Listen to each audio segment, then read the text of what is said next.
In this episode, I am going to prove to you that you can eat a lot of carbs and still lose body fat.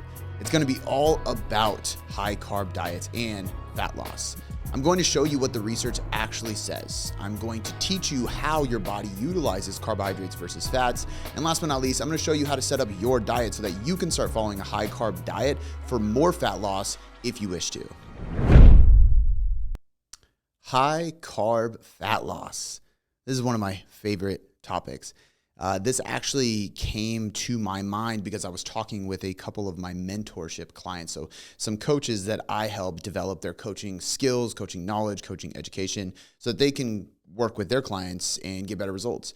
And we got into this because they were trying to figure out the best way to explain to the everyday person, explain to a client of theirs that they don't need to fear carbs. They don't need to worry about having a higher carb diet. The insulin isn't the boogeyman, like all these different, things we see mainly pushed by like paleo, keto, carnivore, keto, paleo, carnivore, these low carb gurus online. And some of it's died down over the years. It's gotten better as more information has come out, as flexible dieting has become more popular and more mainstream, I guess you could say, like more well used, more commonly used and practiced in nutrition coaching. However, there's still a lot of people out there that don't know this. And even more than that, there's a lot of coaches who know that they don't need to worry about carbs, but they don't even understand why. And so my hopes with this podcast is really to teach everybody listening that you can follow a high carb approach and still lose fat. And for coaches listening, or the people who are listening that want to get the result themselves, but maybe want to know a little bit more of the nuance, I want to hopefully teach you why this matters, why this is the case, why this is even something to discuss, like what the science shows behind this, so that you can have a better overview and overall knowledge base around this topic of carbohydrates and fat loss for your future knowledge, for your future practice, your future coaching, anything like that. So it's also something near and dear to my heart because, not just for the simple fact that I love carbohydrates, which I do. I think it's my favorite macro, but the reality is I've worked with so many people that this was like a paradigm shattering moment, and it created so much relief for them when they realized they could be more flexible with their diet. They could include more carbohydrates in the diet. And especially for the people who really they desperately needed more carbs in their diet, and they weren't giving themselves those carbs. And then that led to dramatic results, way better results, such improvement with fat loss, with muscle growth, energy, stress management, digestion for some people, health, so many different things. And even just mental health, if not even from the stress management perspective that we'll get into today, but also from the standpoint of being able to be flexible in social settings and eat more food, right? So regardless, high carb diets, you don't need to follow a high carb diet. If you truly don't like a high carb diet, or you're one of the 1% of people who maybe have some kind of disease or ailment that requires them to follow a low carb diet, which that is a thing, but it's very, very rare. That's why I said 1% of people. Then yes, you don't have to listen to this like it's the gospel of nutrition. But for everybody else who doesn't have a preference, or they do have the preference of carbs and feels like you can't really eat that many carbs and lose fat, I got news for you. You can. And I'm going to show you today. And I'm excited too, because this is a really important one that I haven't discussed in quite a while. So first, what are the claims? Let's just talk about what the keyboard warriors are typically saying. When I say keyboard warriors, I mean people who are on the internet giving advice or making claims about nutrition that really have no backing behind them. I see this a lot, and this isn't a blanket statement for all naturopaths, but I do see this a lot with naturopaths, not necessarily against carbohydrates, but making claims and having kind of this guruism vibe to them. And if there's anybody out there that wants to discuss or debate with me on that, I'm happy to. It's not a shot at them. There's probably some good ones out there. I've ran into more bad ones than I have good ones, and that's just the reality. And there's a reason for it, which I'm not going to get into necessarily today. But the point is that there's a lot of claims online, especially from people in the paleo, keto, carnivore, this ancestral diet kind of thing, which is very ironic because later discoveries in scientists and researchers and people who are actually looking up historical things in nature, they found evidence to prove that, we were eating grains as in bread, as in carbohydrates, way before we realized once upon a time. So, for a while, paleo's whole thing was you can't eat what our ancestors didn't eat and what cavemen didn't eat. And then we found fossils that showed that actually had grain residue in their teeth, and it showed us that they were doing that. We found tools that showed them how to mill grain. So like, then it's kind of their whole evidence went out the window. But point being, a lot of those trends and fads are gone, but there's still a lot of people who fear carbs, whether it's because they were around the paleo era or they were indoctrinated into this thought, or they heard somebody talking about how insulin's this bad thing, or somebody had a personal experience or opinion about carbs, and then that bled into their reality. It's not right. So I'm going to try to squash those, but some very common ones here. The first claim is that consuming more fats makes you fat adaptive, and therefore you burn more fat as fuel, leading to more fat loss. Not true. Partially true, actually. I will say that. Consuming more fats makes you fat adaptive, only if you eliminate carbohydrates. If you consume more fats and it increases your calories and you don't lower your carbohydrates, you're not forcing your body to be dependent on fats, and therefore you are not going to burn more fats. In fact, you're just going to get fat because you're eating more calories. Number two, if you do lower carbs, you go keto and you become fat adaptive, which is quite the process. You have to go through something called keto flu, which if you're following a diet for weight loss or health, and before you are like fully like adapted into the diet, you have to feel like you have the flu, red flag. I don't know about you, but probably not the best sign walking into that diet. Just my opinion. And then lastly, just because you're burning more fat as fuel does not mean you're going to lose more fat, which I'm going to get into in a sec. Number two claim, consuming less carbs leads to less insulin production, which could be true potentially, leading to better health and weight loss because insulin is the number one cause of obesity. Wrong. That last part is wrong. Insulin is not the number one cause of obesity. There's plenty of research, and there's both causation and correlation-based research that shows we have evidence to support, one, you can have high insulin without being high in body fat. You can also be high in body fat without insulin issues causing this issue. You can also point the finger at the correlation between higher body fat levels lead to insulin resistance. So is it insulin resistance that creates obesity, or is it obesity that creates insulin resistance? That's where you get into the chicken before the egg thing. But the point is there's too much evidence to support that this is not the case. And the easiest way for me to nail the coffin shut and just let everybody know who's like, okay, well, what's the verdict? Is insulin good or is it bad? It's not bad. It's a transport hormone. It helps you transport nutrients to cells, which could be good, could be bad. It could cause more fat storage, but it could also cause more muscle glycogen storage, so energy and carbohydrates into the muscle, which allows you to perform better. And the easiest way to just paint the picture is that bodybuilders who are shredded have literally as close to zero body fat as you can get without dying. They get as lean as possible, and they have a lot of muscle, very fit, not always the healthiest, but very, very fit. If they are a performance-enhanced bodybuilder, so not a natural bodybuilder, they inject the drug, the hormone of insulin into their body. If insulin made you fat, I don't think bodybuilders getting on stage would inject it into their body. Just saying. The last one I put here was higher carbohydrates lead to brain fog because sugar is bad for us. Therefore, carbs need to stay low. This is also wrong too.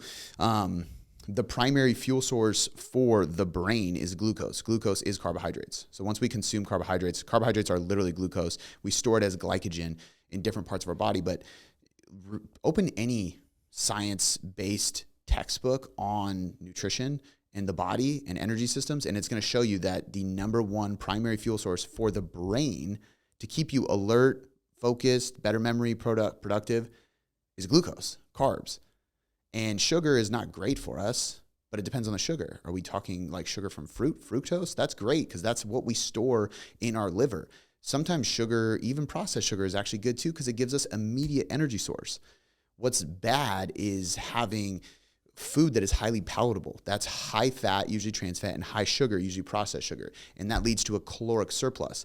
On top of that, brain fog usually is a result of a high calorie meal. So over consuming calories can lead to brain fog, or it's an intolerance of some sort, which means you have a gut issue and it's not the carb, it's the specific ingredient that you consume that could be causing that. Or it's completely unrelated and you're just pointing the finger at carbs because you want a scapegoat. So there's that. But this is wrong. There's no evidence to support brain fog coming from carbohydrates at all. Now, what does research actually say?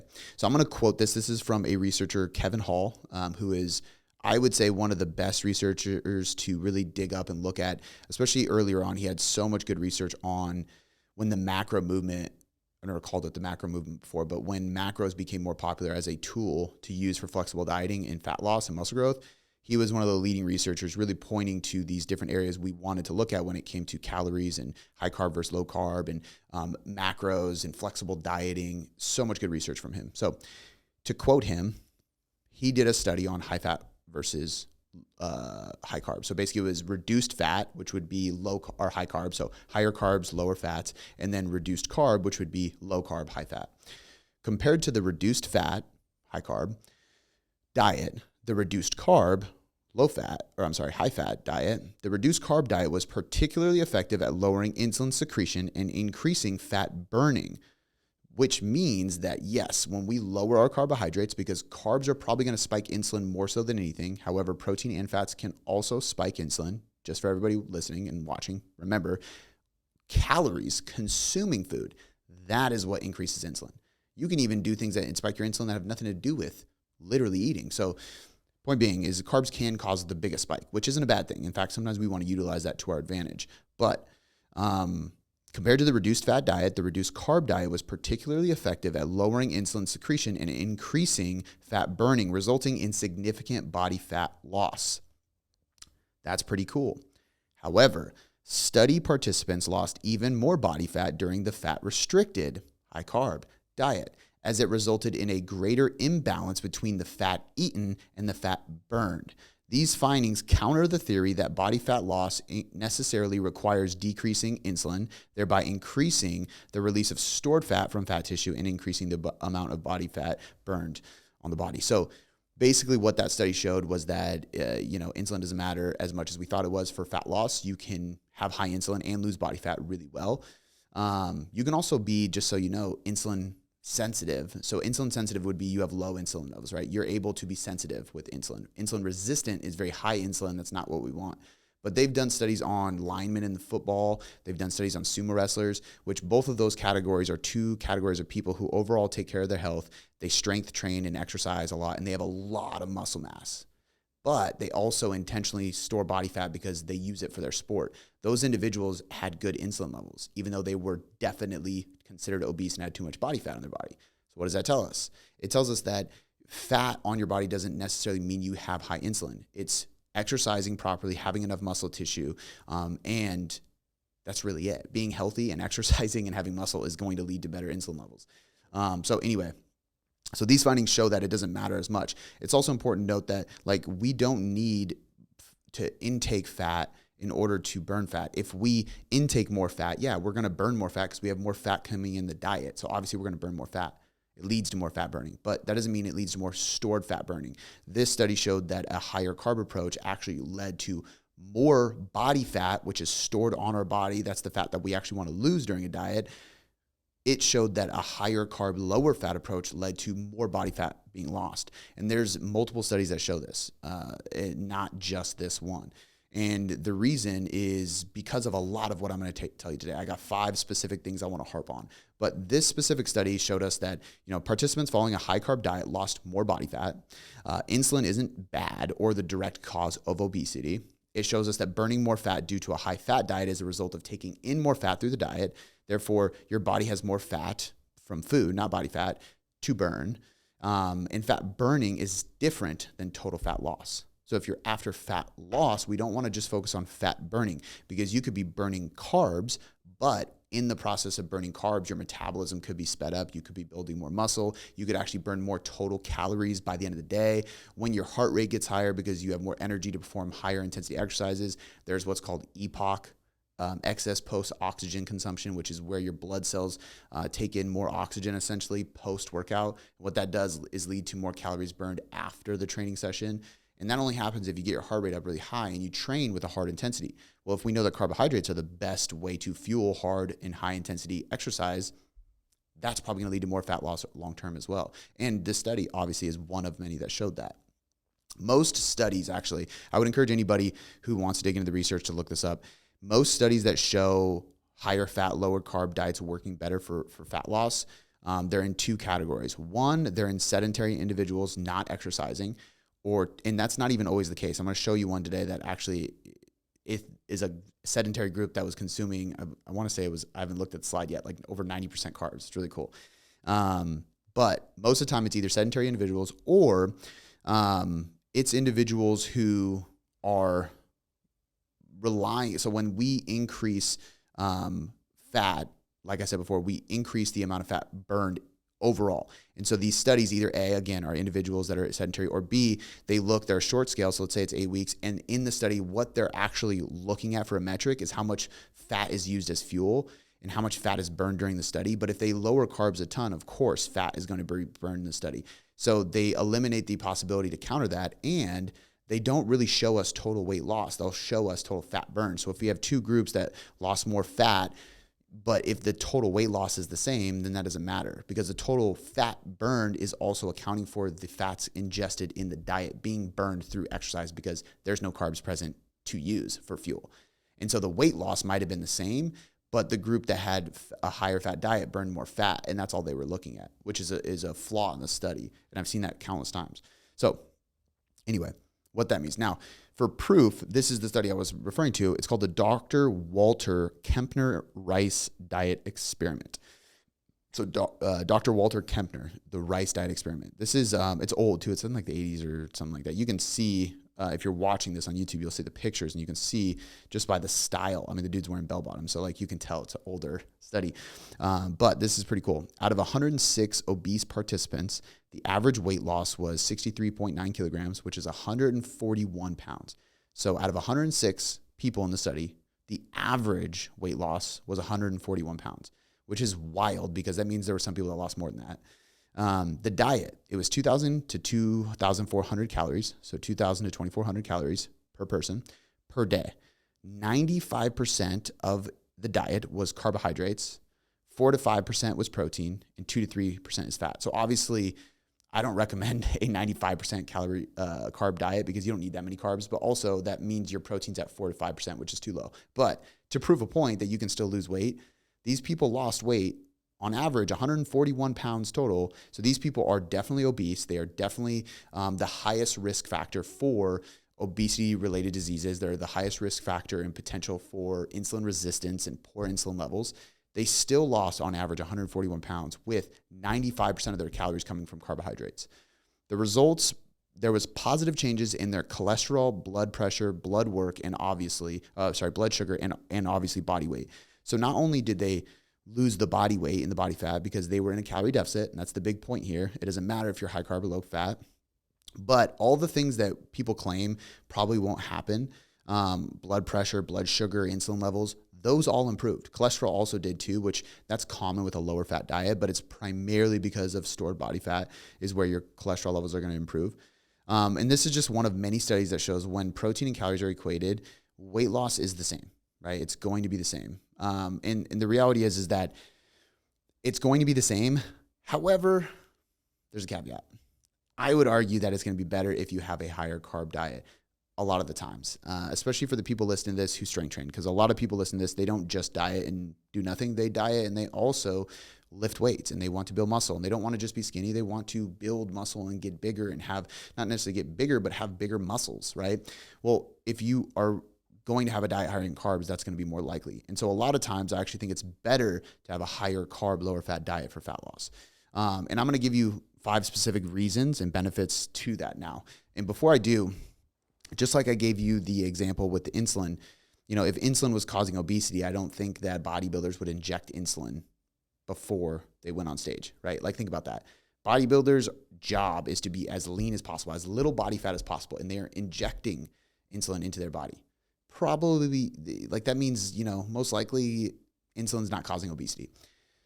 Now, another example of this is if we look at bodybuilders from literally the 60s, and I've done this because I've read Arnold Schwarzenegger's encyclopedia, I've read his biographies, I've listened to his audiobooks, I've watched Pumping Iron probably way too many times. It's embarrassing. I'm not going to say it on camera, but I've consumed a lot of it. I've even studied a lot of the people just from back in the day, because I love learning the history of bodybuilding and stuff. Anyway, if you go back as far as the 50s and 60s and 70s and 80s, 90s, and still to this day, the 2000s and the 2010s and 2020s, whatever, all of these people, they all consume a higher carb diet, high protein, high carb, moderate to low fat. That's almost always the case with everybody. Every once in a while, people will put in a higher fat, lower carb diet, but people who are chasing physique development never do that.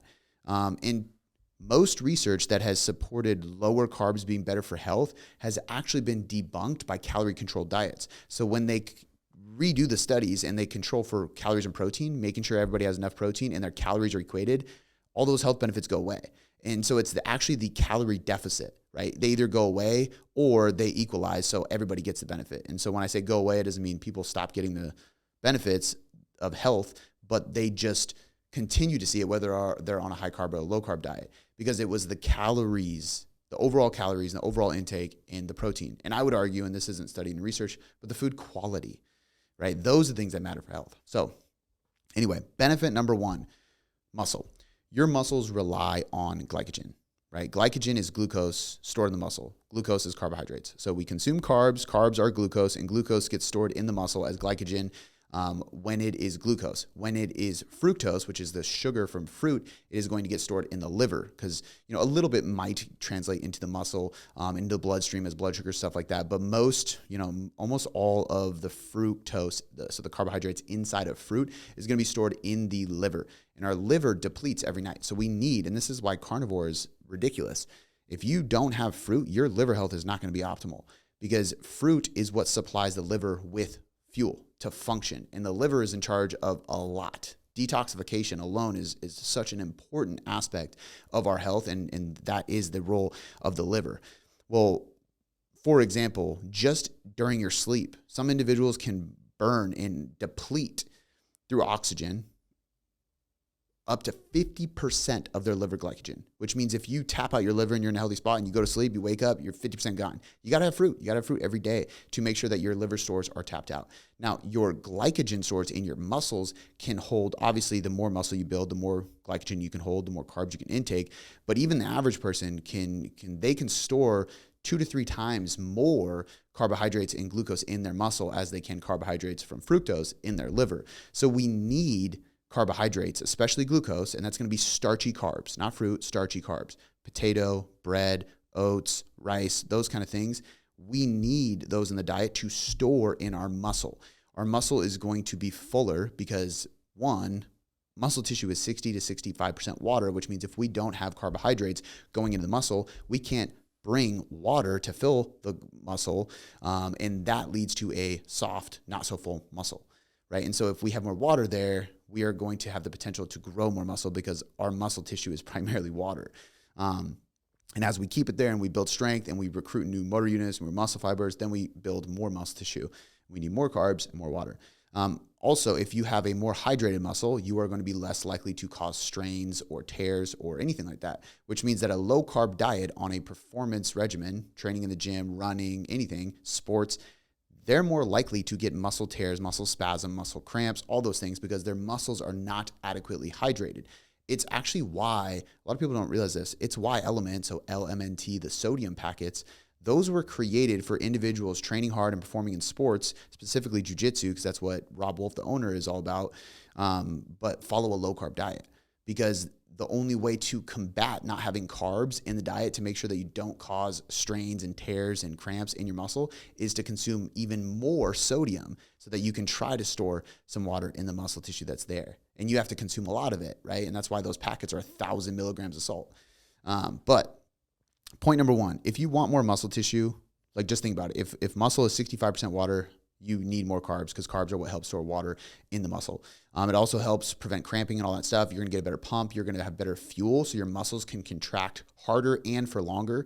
There's research to show when people are dieting, if you give them a refeed or a diet break with more carbohydrates for 1 to 7 days, their muscular endurance goes up, which means they can bang out more reps. So if we look at training volume to build more muscle, you need carbohydrates to build more muscle because you literally need to do more volume. And the only way to have enough energy to lift heavy and have enough muscular endurance to lift a lot of reps and volume is if you have more carbs in the diet. And that's proven by research.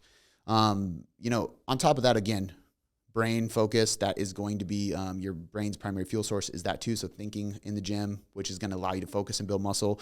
And also your nervous system is going to use carbohydrates as well. So everything in your body uses carbs for energy, and you cannot train hard to build muscle if you don't have energy. But on top of that, your muscle literally relies on carbohydrates to build muscle.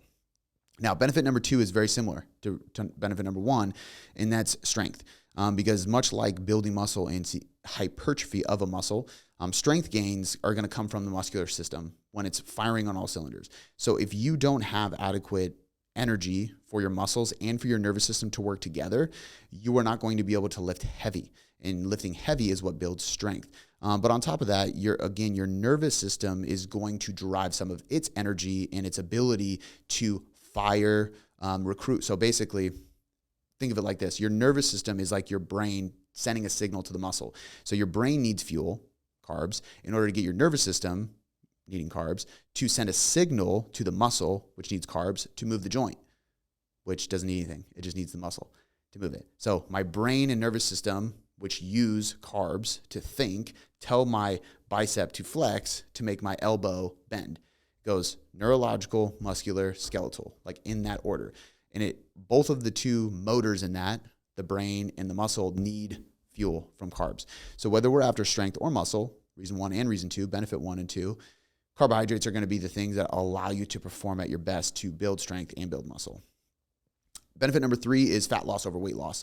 So there's multiple studies that show a higher carb diet outperforms a lower carb, high fat diet in regards to fat loss, even with calories and protein equated. The big thing is to understand that there's a difference between weight loss and fat loss. If we are after fat loss, then that might mean maybe we lose 1 or 2 pounds less total. But if we lose more body fat and we build more muscle, that's going to make it so we don't lose as much total weight. So when you're focused on fat loss and developing your physique, this is especially important. However, I would still venture out to say most people will end up losing more total weight at the end of the day as well. But a lot of times when we follow a higher carb diet, in my experience, initially your body is utilizing the carbs to store more water in your muscle. And so you kind of get this recomp effect. Even if you're not building new muscle tissue, which some people do, you are at least going to be storing more glycogen and water in the muscle, which kind of delays, it masks that scale weight. So it delays the scale weight from dropping because you're building muscle or storing carbohydrates and water in the muscle, which again, it fluctuates the scale. So you might be looking leaner, looking more jacked, burning more body fat, but the scale doesn't show it yet. You got to be patient and it'll catch up. But nonetheless, it's really important to just know a few factors with this and why fat loss might be greater than with a high carb diet and why fat loss is more important than weight loss in general. So number 1, how carbs and fats are stored. So we have carbohydrates being stored in the muscle tissue and we have fat being stored as fat tissue, right? Pretty obvious. There are other places in utilizations for fat. We use it for our hormones. There's even a part of the brainstem that actually uses fats, but it's very, very small amounts. I believe there's actually literature that shows this. And I got this from John Jewett, who's a dietitian. I want to say he said 7. Even if I was wrong and he said 17, that would still be ridiculous. But 7 grams of fat per day, we can survive on and be fine, which is nuts, right? And so they have studies on this where people consume that much, like next to nothing, fats per day, but they increase their carbs and protein to make sure they're still at maintenance. And there's zero health issues. A lot of times there's not even hormone issues because they're getting enough calories. And if there's some body fat in your body, you're going to be fine. Because your body fat on your body can provide health for hormones as well. But I wouldn't recommend anybody go that low, just saying. It's just to prove a point. But carbohydrates, you need to go through a process called de novo lipogenesis. So if we think of like just the process of actually storing body fat on our body, I'm sorry, maybe it's gluconeogenesis. Let's find out.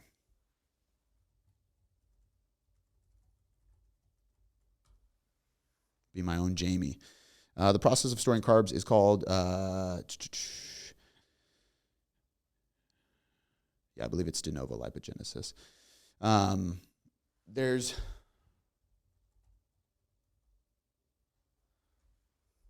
De novo lipogenesis is the metabolic process that converts carbohydrates into fatty acids. I should show this like chart. It's just insane of what, like there's so many like different things. But essentially you got to think about it. Like de novo lipogenesis is a complex regulated pathway that's active in the liver and the adipose tissue. It's a complex thing. This is why I wanted to point it out in in my slides, because it's not easy for your body to do. It's not the normal thing for your body to do. The normal thing for your body to do is to store fats as fats and to store carbohydrates in the muscle tissue to be burned as muscle, right? So knowing that it is harder for your body to store carbohydrates as fat, which I actually showed really well in an Instagram video where I poured water in a cup. I poured salt in a cup and said, this is protein, so it sinks at the bottom. Poured water and said that this is carbs, so it floated on top of the salt. And then I poured oil and I filled the rest of the glass up, and that brought it to the top. And so this was maintenance. We're at maintenance. And when I poured more carbohydrates, water, into the cup, it sunk below the oil, and it was the oil that overflowed the cup and spilt out. Why is that? Well, it's because to spill over into a calorie surplus, your body's probably going to use the fat to store as fat in the diet because it's easier for it to do. It will burn the carbohydrates through activity and through your brain and through your muscle tissue. Carbohydrates are used more often, and even the thermic effect of food of carbs is higher. Not by much, 5 to 10 versus 0 to 5, meaning 5 to 10% of the carbs you eat are burned. Like those calories that are consumed via carbs, 5 to 10% of them are burned in digestion. And with fats, it's 0 to 5, very minimal, if any. This is semantics. It's very, very small difference, whereas protein's 20 to 30%, which is way greater. But nonetheless, you're even going to burn more calories via digestion, right? And that isn't even, it makes sense because if you look at carbohydrates, they're more volume on your plate than a fat. An oil or nuts, it's a very small amount. And so not only is there more food for the amount of calories, it takes more of you chewing and breaking down and your saliva, the enzymes. That leads to calories burned because everything requires energy to perform from like an action and mechanism perspective. And then on top of that, it's also more visual stimulation. So when we see more food volume on our plate, we actually will be more satiated because the psychology behind this is that when you see more food, you associate that with a filling diet. So when we don't see the calories, we just see the size of the meal, we assume that we are going to, and actually it works in the inverse too. If we see just the calorie number, like if we put in a smoothie and you put a number on it, there's a study called the milkshake study, and they put the calories on it, they can change the calorie total on the label, and people's hunger hormones will change based on what they think, how many calories they thought they consumed. And our body's hunger hormones and satiety signals will change based on how much food volume we have too. Carbohydrates are going to play to our advantage in that case because there's more volume. Okay, benefit number 4, dietary flexibility. Really, this just means having a balanced diet, right? Like having no or low carbs or even having zero fat, like I mentioned, that one ridiculous diet. You're restricting a whole category of nutrients, which one isn't healthy because there's going to be micronutrients, vitamins and minerals that we want from fats and that we want from carbohydrates. We'll say there's going to be more from carbs because if you think about most micronutrient dense, vitamin and mineral dense foods, it's going to be produce, vegetables and fruit. Those are carbs. But nonetheless, we don't want to isolate anything. We don't want to remove and restrict any one category of food. That's the problem with all these fad diets. So if we want to be flexible with our diet to make sure that we get an abundance, which research shows that a flexible diet actually gets a wider variety of micronutrients and leads to more positive health benefits, we also are going to have an easier time being social. We're going to have a better time mentally with the diet, and we're going to be able to sustain it for longer. And this is all backed up by research. So benefit number 4 is not necessarily that like a high carb, low fat diet gives you more flexibility. It's that you shouldn't follow a low carb diet because that doesn't give you dietary flexibility. And the only times I suggest going low carb is really when you're just low calorie. So it's not really that you're low carb compared to your fats. It's that you have low everything except protein because you're on the final stages of a fat loss phase, right? That's about it. And that's for somebody who needs to go that low. A lot of people don't.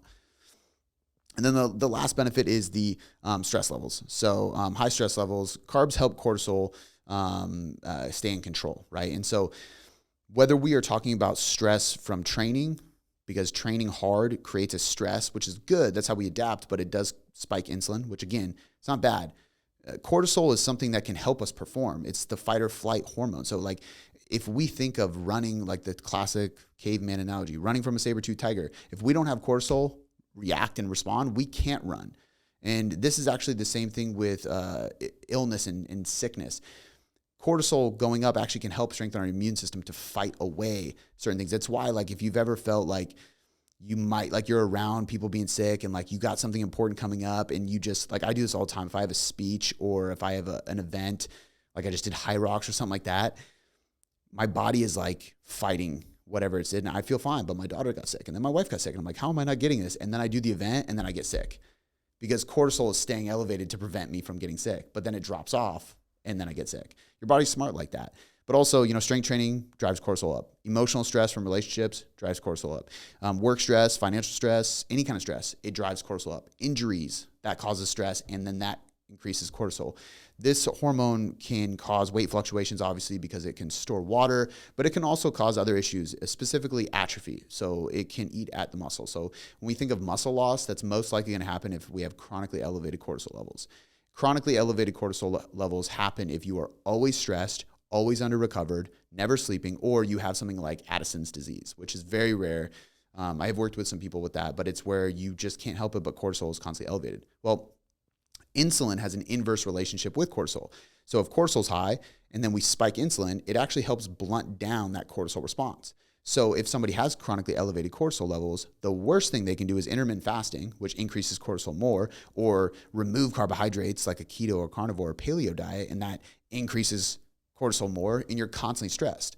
Nonetheless, you're also not going to be able to build any muscle, right? And so when I have different athletes like my WWE people, if I'm working with CEOs or executives, if I'm working with moms who are super busy and involved with their kids, they all have a lot of stress. Why on earth would I pull carbohydrates away when that is the primary way to balance and manage stress levels hormonally, right? And when we have elevated cortisol levels, the stress hormone, for a really long period of time, that's when we can start negatively impacting our thyroid, our metabolism, and many other hormones in the body.